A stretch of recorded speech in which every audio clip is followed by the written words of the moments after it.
नमस्कार दोस्तों, बांसु पब्लिकेशन में आपका हार्दिक स्वागत और मैं ओम प्रकाश गुर्जर। आज की इस वीडियो में हम रिव्यू करेंगे यूपीएससी के लिए इतिहास ऑप्शनल वाले जो छात्र होते हैं उनको इतिहास की जो पुस्तकें होती हैं एनसीईआरटी की, उन किताबों का आज हम रिव्यू करने वाले हैं कि वो कितनी बेहतर साबित होती हैं या फिर नहीं होती हैं। साथ ही साथ हम इसका इस प्रकार से भी रिव्यू करेंगे कि इन किताबों के साथ में और प्राइवेट पब्लिकेशन वाले भी किताब छापते हैं तो वो भी बढ़िया होती हैं या फिर यही अच्छी होती हैं। इन दोनों की ही हम चर्चा करने वाले हैं। और अगर आप चैनल के ऊपर पहली बार जुड़े हैं तो चैनल को सब्सक्राइब कर लीजिए। अगर आप पहले से ही हैं तो लाइक कर दीजिए वीडियो को, है ना। तो इससे क्या होगा कि आपको जो भी आगे किताब रिव्यू होगी उसका नोटिफिकेशन आपको मिल जाएगा।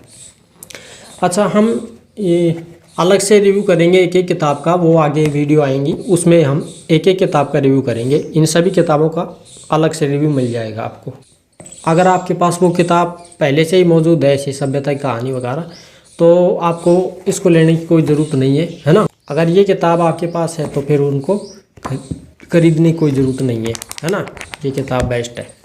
सबसे पहले आपको प्रश्न निकालना चाहिए। प्रश्न किस प्रकार से पूछे जा रहे हैं उन सभी प्रश्नों को निकाल करके फिर इसको पढ़िए चैप्टर वाइज, है ना। तो उससे क्या होगा कि जो माइंड आपका है फोकस कर लेगा हर टॉपिक के ऊपर कि ये प्रश्न यहाँ से पूछा गया है, तो हो सकता है कि अब की बार भी इसमें से कुछ फेरबदल करके पूछ ले वो।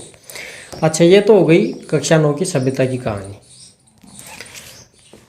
मैं भी इनको एक बार और दिखा देता हूँ वैसे जूम करके, पहले इसको वैसे देख लो। फिर ये है समकालीन विश्व इतिहास की, है ना। अर्जुन देव की किताब है ये, और ये जो किताब है ये भी अर्जुन देव की है नवी की, और ये भी अर्जुन देव की है।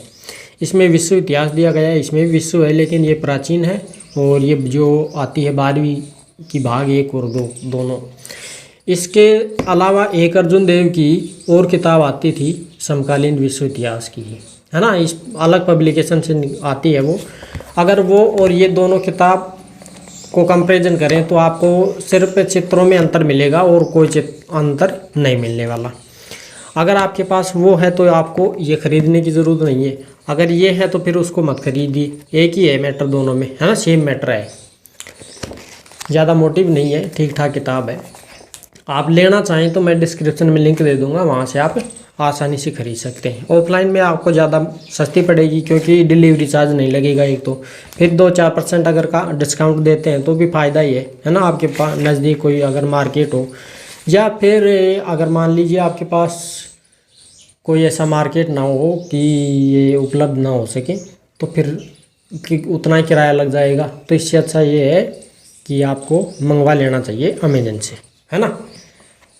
फिर अगली जो किताब आती है रामचरण शर्मा की प्राचीन भारत, है ना, ओल्ड एनसीईआरटी में एंशिएंट हिस्ट्री, रामचरण शर्मा।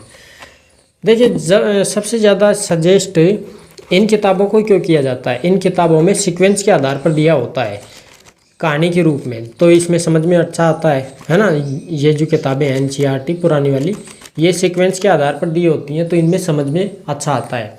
और नई वाली जो आती है ना उनमें इतना सीक्वेंस नहीं दिया गया, और जैसे बीच बीच में से टॉपिक बना दिया और उसको दे दिया, तो उसमें सीक्वेंस ख़राब हो जाता है, तो समझ में थोड़ी कम आती हैं, टफ लगती हैं। उनकी भाषा शैली भी ऐसे ही कुछ टफ लगती है। तो ये जो है ना पुरानी वाली, ये बेस्ट होती हैं। चाहे फिर आप फर्स्ट ग्रेड की करें, यूपीएससी की करें, या आरएएस की करें, पटवार की करें, है ना, वो कोई सी भी तैयारी करें, उससे कोई ये नहीं निकलता कि भाई आपको इस तैयारी के लिए ही पढ़नी है। हर कोई पढ़ सकता है समझ विकसित करने के लिए, है ना। तो इसमें क्या है कि समझ थोड़ी सी अच्छी आसान हो जाती है, सीक्वेंस के आधार पर दिया है। तो ये किताब है रामचरण शर्मा की, इसमें 28-29 चैप्टर दिए गए हैं। मोटाई कुछ इस प्रकार से है, सामने का पृष्ठ इस प्रकार से। इसके साथ में एक आती है रामचरण शर्मा की ग्रीन कलर की आती है, एक और आती है वैसे सफ़ेद। तो उसमें इसमें क्या डिफरेंस है, कोई डिफरेंस नहीं है। ये है तो उसको मत लेना, और वो है तो इसको मत लेना, ठीक है, ये बता रहा हूँ मैं। पीछे का कवर इसका ऐसे है। अच्छा, एक और आती है मध्यकालीन भारत, ये 11वीं की है, 11वीं की। सतीश चंद्रा की 1-2 किताबें आया करती थी वैसे प्राइवेट पब्लिकेशन की तरफ से, तो उसमें और इसमें क्या अंतर है, कोई अंतर नहीं है। 2-4 चित्र इसमें दिए गए हैं और बाकी ऐसा कुछ नहीं है, सेम ही है दोनों, उसमें और इसमें कोई अंतर नहीं है। ये किताब है तो उसको मत लेना। अगर वो किताबें हैं, मैं चित्र दे रहा हूँ इधर बगल में, देखते रहना, तो वो प्राइवेट है पब्लिकेशन वाली, तो इसको मत खरीदना, है ना, सेम ही है, क्यों फालतू में खरीदते हो।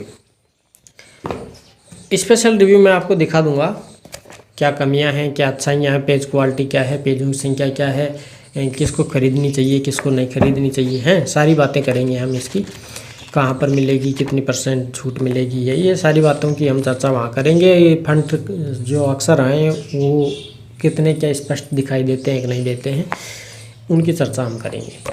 फिर ये है आधुनिक भारत बिपिन चंद्रा की।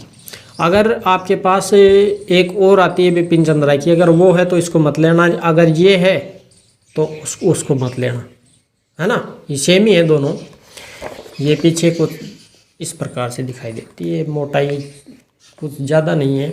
अगर आप चाहें तो ये सारी किताबें मंगवाना चाहें, ये सिर्फ 9th को छोड़ करके, क्योंकि ये 9th की जो है ना ये अलग से लेनी पड़ेगी आपको। बाकी ये जो 3 है, प्राचीन भारत, मध्यकालीन और आधुनिक, ये एक साथ मिल जाएंगे आपको अमेजन के ऊपर। फिर ये जो है समकालीन विश्व इतिहास की, ये मैं आपको फ्लिपकार्ट का लिंक दे दूंगा, वहाँ से आप इसको खरीद सकते हैं, है ना। फ्लिपकार्ट में क्या है कि महंगा काम कर रखा है, इसलिए मैं फ्लिपकार्ट को ज़्यादा प्रेफर नहीं करता हूँ। अमेजन थोड़ा सस्ता पड़ जाता है। फ्लिपकार्ट में आजकल हड़कंप मचा हुआ है, ऐसे लूट खाना मचा खोल रखा है दुनिया ने। ज़्यादातर मैं आपको प्रेफर अमेजन को करूँगा कि फ्लिपकार्ट से तो सस्ता ही होता है अमेजन, है ना। तो अगर आप इनको लेना चाहें तो ले सकते हैं। फ़िलहाल आप इनको वैसे जूम कर रहा हूँ मैं, कैमरा इसके ऊपर कर रहा हूँ, एक एक को दिखा देता हूँ थोड़ा थोड़ा, है ना। देखिए कक्षा 9 की ये किताब है सभ्यता की कहानी भाग 1। ये इतिहास के लिए आया करती थी, आजकल तो ये बंद हो गई है, वैसे अमेजन पे मिल जाती है या फिर ऑफलाइन मार्केट में मिल जाती है। नई वाली आने के बाद में इनको बंद कर दिया, है ना। 2001 और 2005 तक चलती थी, ये 6 तक चलती थी, उसके बाद बंद कर दिया था इसको। तो ये किताब कुछ इस प्रकार से थी, ब्लैक एंड वाइट की है और ज़्यादा मोटी भी नहीं है, 2-4 दिन में आप इसको फेर सकते हैं। मैं जो पॉइंट है ना उनको आप अंडरलाइन करके पढ़ना, ठीक है। पहले प्रश्न उत्तर निकालो, उसके बाद पढ़ना। तो ये कुछ इस प्रकार की हुआ करती थी, ठीक है दोस्तों। इनको मैं साइड में रखता हूँ, एक एक को दिखा रहा हूँ। फिर ये है समकालीन विश्व इतिहास, कक्षा 12 के लिए आया करती थी, हैं कुछ इस प्रकार की। अर्जुन देव की है ये देखिए, ज़्यादा मोटी भी नहीं है, ठीक ठाक किताब है, देख लीजिए। स्पेशल रिव्यू में आपको दिखा दूंगा, एक एक पेज की क्वालिटी चेक करवा दूंगा, एक एक पेज को चेक करवा दूंगा।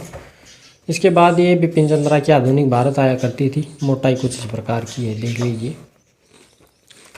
ये ब्लैक एंड वाइट में आती है, ओरिजिनल तो रंगीन आया करती थी, तो वो तो अब छपरी नहीं है ना, वैसे निकाला जा रहा है, इसको पुनर्मुद्रित करके निकाल रहे हैं। फिर मध्यकालीन भारत सतीश चंद्रा की आया करती थी, ये ऊपर का कवर ऐसे है और ये भी काफ़ी मोटी है, ये इतना साइज है इसका, ये देखिए। और ये है रामचंद्र शर्मा की प्राचीन भारत, 11वीं कक्षा के लिए। आप लेना चाहें तो ले सकते हैं, लिंक मैं डिस्क्रिप्शन में दे दूंगा, है ना। तो एक तो ये प्राचीन भारत, ये मध्यकालीन भारत और ये आधुनिक भारत, ये तीनों तो आपको मिल जाएंगी अमेजन के ऊपर, अमेजन की लिंक दे दूंगा। फिर ये वाली जो किताब है विश्व इतिहास की, ये मैं आपको फ्लिपकार्ट की दे दूंगा, क्योंकि अमेजन के ऊपर ये उपलब्ध नहीं है। और अगर आप अमेजन पे ही ख़रीदना चाहते हो ये तीनों, तो आपको बहुत महंगी पड़ जाएंगी, इसलिए मैं अमेजन सस्ती देता है और फ्लिपकार्ट महंगी देता है। तो फ्लिपकार्ट से एक किताब ले लेना और बाकी 3 किताब अमेजन से दे दूंगा मैं आपको, सस्ती पड़ जाएंगी। बाकी ऑफलाइन लेना चाहें तो आप मार्केट से ख़रीद सकते हैं, आपको डिलीवरी चार्ज भी नहीं देना पड़ेगा, और कमीशन वो जो % है डिस्काउंट पे वो कुछ 2-4% कम हो जाएगा। तो आई होप कि आपको ये किताबें अच्छी लगी होंगी। अच्छी लगी हैं, वीडियो अच्छा लगा है तो लाइक कर देना, और चैनल पर पहली बार आए हैं तो सब्सक्राइब कर देना। ठीक है।